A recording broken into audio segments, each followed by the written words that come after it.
Hey, what's going on, everyone? This is NyallsC, your investment specialist over at eXp Realty.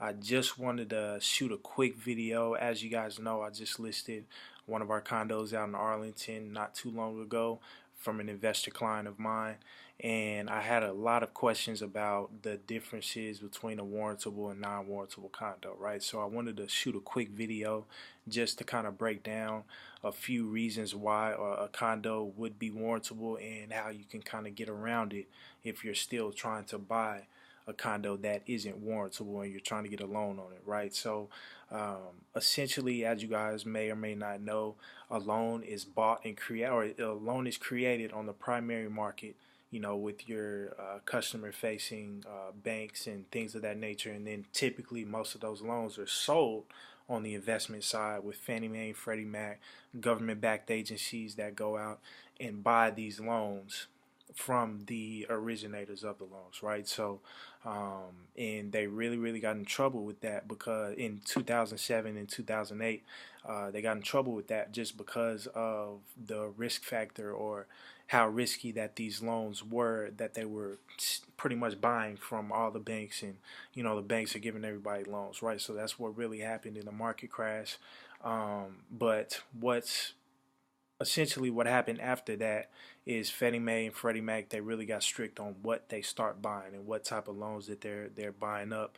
And one of the main things that they did crack down on is non-warrantable condos. And there's just a few ways that a condo can be not warrantable is you know, if you have more than one person that owns over 10% of the whole complex, right? So let's say there is a 20 unit condo complex.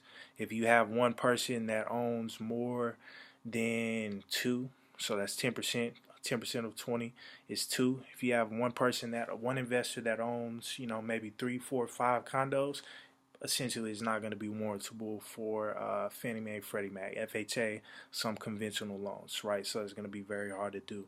Another way to do it is if most of the complex is ran by investors or absentee owners, right? So if 51% of the people that live there, so taking that same example, if more than 10%, or if more than 10 owners or investors, typically that's not going to be warrantable, right? And the reason being is if, you know, if something happens to, you know, that one owner that owns more than 10%, the likelihood of that condo actually running and operating is going to be very slim, right? So that's going to be a very risky investment for Fannie Mae, Freddie Mac. Another way is if the condo doesn't have their HOA documents running properly, they don't have their budget set and things of that nature, that could really trigger those condos not to be warrantable. It's, you know, quite a few ways for condos not to be warrantable, but that's just a couple examples of exactly what it is, right? So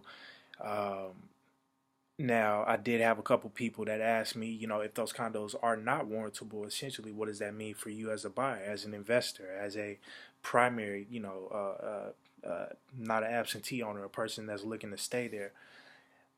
It's ways that we can do it. You know, I do have lenders that will lend on a non-warrantable condo, but it's going to have to be from a portfolio lender, right? So essentially with a portfolio lender, that's somebody that's lending from their portfolio, right? So they're using their own cash, giving you the money, and they're keeping that loan, because Fannie Mae, Freddie Mac, they're not messing with it. FHA, conventional, some conventional, they're not messing with it, right? So it has to be from their portfolio, and they'll be able to do it, right? Now, the whole reason why this is a whole issue is because that's very risky. It's not very risky, but it is have some risk to it. So, and the reason I say that is because once it has risk tied to it, that portfolio lender, he's going to charge a little bit more on the interest. He's going to tell you have to come up with at least 10%, 20% down. So, you know, it's going to be a little bit more strict on your terms, but there is a way to get it, to make it happen, right? So if you guys are running into non-warrantable condos or any issues like that, have any questions, please feel free to reach out to me. I'll help you out. You know, I definitely work hard for you.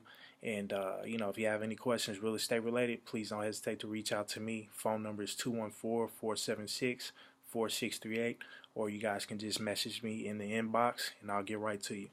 You guys have a blessed day.